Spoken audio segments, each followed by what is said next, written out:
بیان فرمایا ہے، آگے چل کر میں آپ کو وہ آیت بھی سناؤں گا۔ تو یہاں پر اس عقیدے کو باطل قرار دیا گیا ہے جو آج کے قادیانی مرتد مسلمان جو ہے وہ بن ہو چکے ہیں، مسلمان تھے، انہوں نے ان کا جو مرزا غلام احمد قادیانی ہے اس نے نبوت کا دعویٰ کیا، اور اس کے بعد اس کے کچھ پیروکار جو ہے وہ آج بھی موجود ہیں اور وہ اس کو نبی مانتے ہیں، وہ مرتد ہیں، غیر مسلم ہیں، کافر ہیں، وہ دین دائرہ اسلام سے خارج ہیں، اسلام کے ساتھ ان کا کوئی تعلق نہیں ہے۔ ان کا بھی عقیدہ ہے، عیسائیوں کا بھی عقیدہ ہے، کچھ عیسائیوں کا، کہ عیسیٰ علیہ السلام کو جو ہے وہ موت آ چکی ہے، وہ زندہ نہیں ہے۔ لیکن ہمارا مسلمانوں کا عقیدہ ہے کہ اللہ سبحانہ و تعالیٰ نے عیسیٰ علیہ السلام کو آسمان پر اٹھا لیا ہے، اور وہ قیامت کے نزدیک آسمان سے نیچے اتریں گے، وہ جو ہے وہ دمشق کی جامع مسجد جو ہے وہاں پر ان کے اس کے مینارے پہ اتریں گے، اور پھر فرشتے جو ہے ہم کو لے کے آئیں گے، آسمان سے فرشتے لائیں گے اور مینار سے وہ نیچے اتریں گے، پھر وہ مہدی کے ساتھ مل کر عیسیٰ علیہ السلام جو ہے وہ دجال کو قتل کریں گے۔ تو اللہ سبحانہ و تعالیٰ نے اس عقیدہ کو باطل کیا ہے۔ کیسے باطل کیا ہے؟ وَيُكَلِّمُ النَّاسَ فِي الْمَهْدِ وَكَهْلًا، ادھیڑ عمر میں بھی بات کریں گے، مانا ہے کہ ابھی ادھیڑ عمر آئیں گے، وہ بوڑھے ہوں گے، 40 جو ہے تقریباً بس رہیں گے، اور پھر اس کے بعد فوت ہوں گے۔ تو جب اللہ تعالیٰ کے فرشتے نے یہ بات کہی مریم کو کہ بھئی تمہیں عیسیٰ ملنے والے ہیں، تمہیں جو ہے وہ بچہ ہوگا تمہارے ہاں، تو وہ کہنے لگی قالت ربی انا یکون لی ولد، کہاں جو ہے وہ مجھے اولاد ہوگی، ولم یمسسنی بشر، میری تو شادی بھی نہیں ہوئی، کوئی بات جو ہے وہ انسان میرے قریب بھی نہیں آیا۔ تو اللہ نے فرمایا قالا، وہ فرشتہ کہنے لگا قال کذالک اللہ یخلق ما یشاء، اللہ جس طرح چاہتا ہے پیدا کرتا ہے۔ تو ابراہیم دیکھیے آدم علیہ السلام کو اللہ سبحانہ و تعالیٰ نے بغیر ماں اور بغیر باپ کے پیدا کیا۔ آدم علیہ السلام کو بغیر ماں اور بغیر باپ کے پیدا کیا، اور عیسیٰ علیہ السلام کو بغیر باپ کے پیدا کیا، صرف ان کی ماں تھی۔ اذا قضى امرا فانما يقول له كن فيكون، اللہ جب جو چاہتا ہے اس کے لیے کن کہتا ہے تو وہ ہو جاتا ہے۔ تو اللہ سبحانہ و تعالیٰ نے یہ عیسیٰ علیہ السلام کی پیدائش کا ذکر کیا ہے۔ اس کے بعد پھر عیسیٰ علیہ السلام کی جو ہے وہ احیاء موتا، یعنی اللہ کے حکم سے مردوں کو زندہ کرنے کا واقعہ، یا ان کو جو کرامت ہے وہ بھی بیان کیا، معجزہ بیان کیا ہے۔ اللہ تعالیٰ کہتے ہیں وَرَسُولًا إِلَىٰ بَنِي إِسْرَائِيلَ أَنِّي قَدْ جِئْتُكُمْ بِآيَةٍ مِّن رَبِّكُمْ،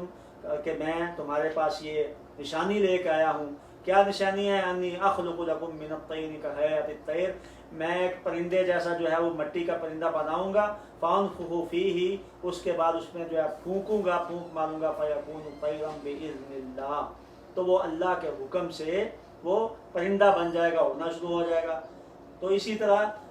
برس کا جو کوڑ کا مریض تھا اس کو بھی جو ہے وہ صحیح شفایا اللہ کے حکم سے، وحی الموتا، اور باذن اللہ۔ یہاں پر دیکھیے اللہ تعالیٰ نے عیسیٰ علیہ السلام نے باذن اللہ کا لفظ لازمی بولا ہے کہ اللہ کے حکم سے۔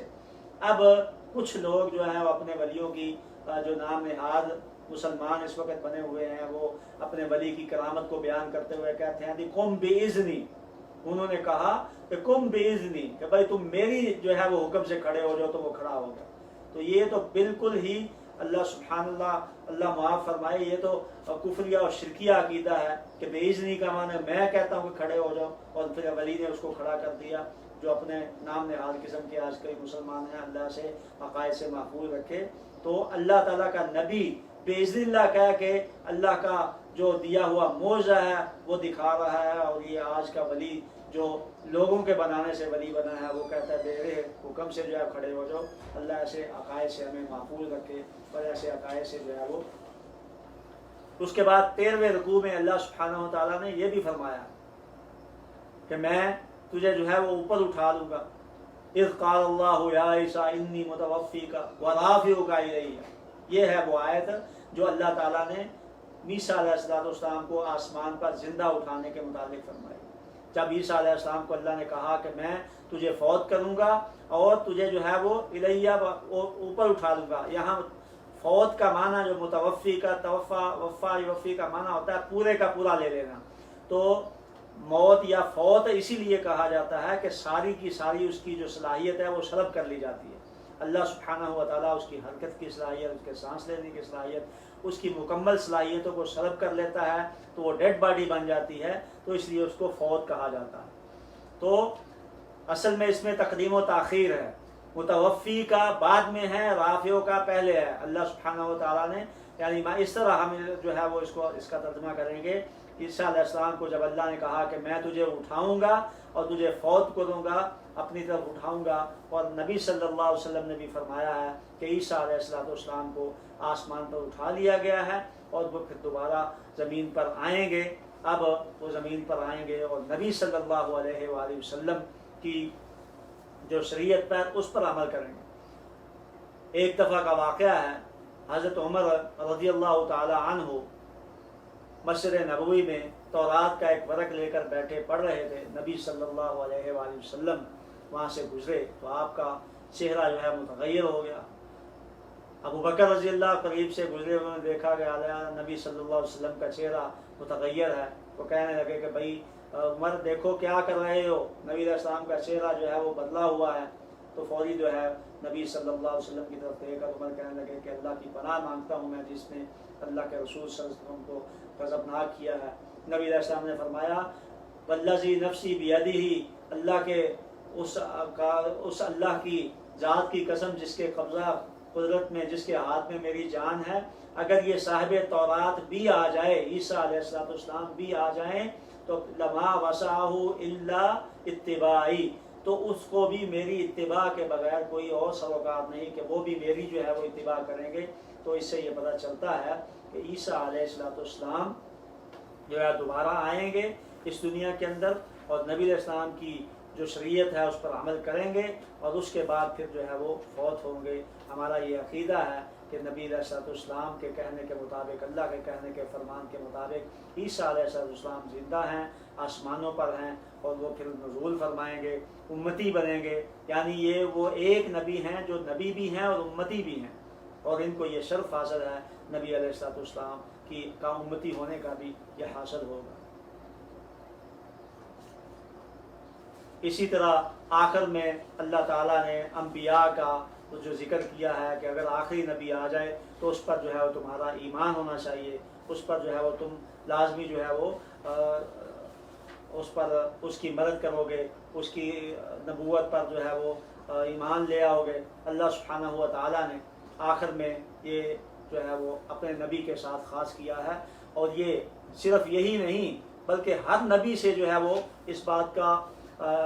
وعدہ لیا گیا، اس بات کا جو ہے وہ عہد لیا گیا۔ اللہ تعالیٰ نے فرمایا وَإِذَا أَخَذَ اللَّهُ مِيثَاقَ النَّبِيِّينَ، جب اللہ تعالیٰ نے نبیوں سے یہ وعدہ لیا، نبیوں سے جو ہے یہ عہد لیا، لَمَا آتَيْتُكُم مِّن كِتَابٍ وَحِكْمَةٍ ثُمَّ جَاءَكُمْ رَسُولٌ مُّصَدِّقٌ لِّمَا مَعَكُمْ لَتُؤْمِنُنَّ بِهِ وَلَتَنصُرُنَّهُ، یعنی ہر نبی کو یہ بات کہی گئی کہ بھائی تمہاری زندگی میں اگر کوئی اور دوسرا نبی آ جائے جو میں بعد میں بھیجوں تو تم نے اپنی نبوت کو جو ہے اپنی شریعت کو ختم کر دینا ہے اور اس کی شریعت پر اس پر ایمان لانا ہے۔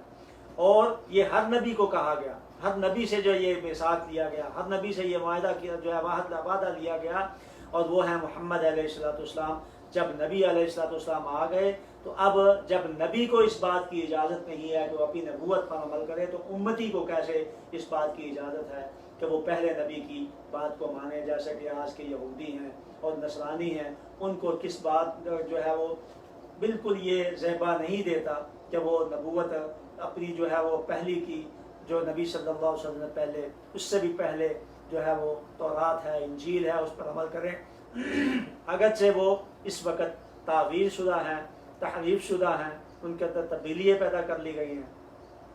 چہ جائے کہ اگر ان کے پاس اصل بھی ہوتی تو اس پر عمل کرنا جائز نہیں تھا، جیسا کہ حضرت عمر رضی اللہ تعالیٰ عنہ کے واقعہ میں ہمیں یہ ملتا ہے۔ اللہ سبحانہ و تعالیٰ سے دعا کرتا ہوں اللہ تعالیٰ ہمیں دین کو سمجھنے، قرآن مجید کو سمجھنے اور اس پر عمل کرنے کی توفیق عطا فرمائے۔ والسلام علیکم ورحمۃ اللہ وبرکاتہ۔